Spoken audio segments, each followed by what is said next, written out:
வணக்கம். இன்றைக்கி என்ன வீடியோவில் பார்க்க போகிறோம் அப்படின்னா, புடலங்காய் பொரியல் எப்படி செய்யணும்னு பார்க்க போகிறோம்.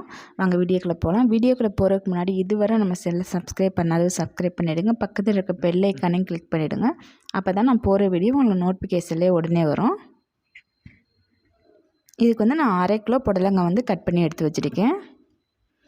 நீங்கள் புடலங்காய் வந்து கட் பண்ணும்போது மேலே வந்து லேசாக ஒயிட்டாக இருக்கும்ல, அதை வந்து கத்தியால் லேசாக எடுத்துகிட்டு இது மாட்டம் கட் பண்ணிக்கோங்க ஒரே சைஸில்.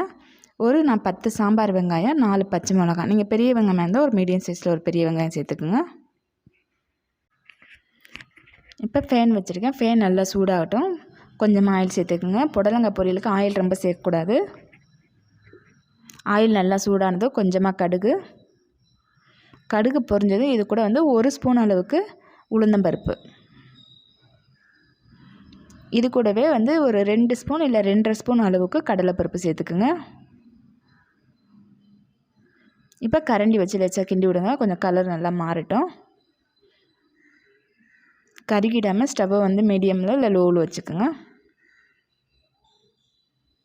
இப்போ நமக்கு லேசாக கலர் மாறிடுச்சு. இப்போ வந்து கட் பண்ணி வச்சுருக்க பச்சை மிளகாயை சேர்த்துக்கலாம். கூடவே வெங்காயத்தையும் சேர்த்துக்குங்க. இப்போ இது கூட ஒரு கொத்து கருவேப்பிலை சேர்த்துக்கலாம். இதை நல்லா வதக்கிடுங்க. நல்லா வதங்கட்டும். இப்போ நல்லா வதங்கிடுச்சு. இப்போ நம்ம கட் பண்ணி வச்சுருக்க புடலங்காவை சேர்த்துக்கலாம்.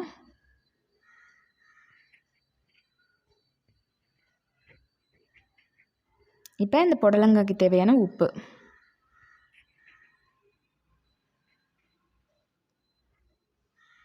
இப்போ நல்லா ஒரு 2 நிமிஷத்துக்கு நல்லா கிண்டி விடுங்க அந்த ஆயிலில்.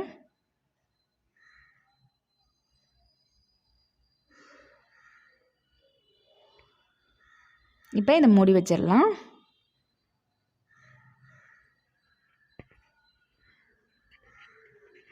இது ஒரு 3-4 நிமிஷத்துலேயே நமக்கு புடலங்காய் வந்து வெந்துடும்.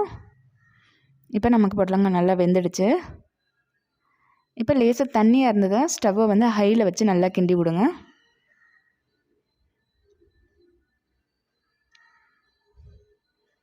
இப்போ எனக்கு தண்ணி சத்து இல்லாமல் ஆயிடுச்சு. இப்போதைக்கு வந்து இது கடைசியாக ஸ்டவ்வை ஆஃப் பண்ணிவிடுங்க.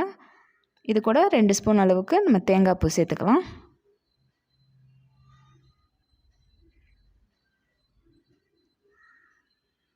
இப்போ கிண்டி விடுங்க. அவ்வளோதாங்க, சூப்பரான புடலங்காய் பொரியல் ரெடி ஆகிடுச்சு. இதே மெத்தடில் செஞ்சு பாருங்கள், ரொம்ப நல்லாயிருக்கும். அப்புறம் இந்த வீடியோ பிடிச்சிருந்தது அப்படின்னா என்னோடய சேனலை சப்ஸ்கிரைப் பண்ணுங்கள். உங்கள் ஃப்ரெண்ட்ஸுக்கு ஷேர் பண்ணுங்கள். இந்த வீடியோ அப்படின்னு சொல்லி கமெண்ட் பண்ணுங்கள், லைக் பண்ணுங்கள். நன்றி.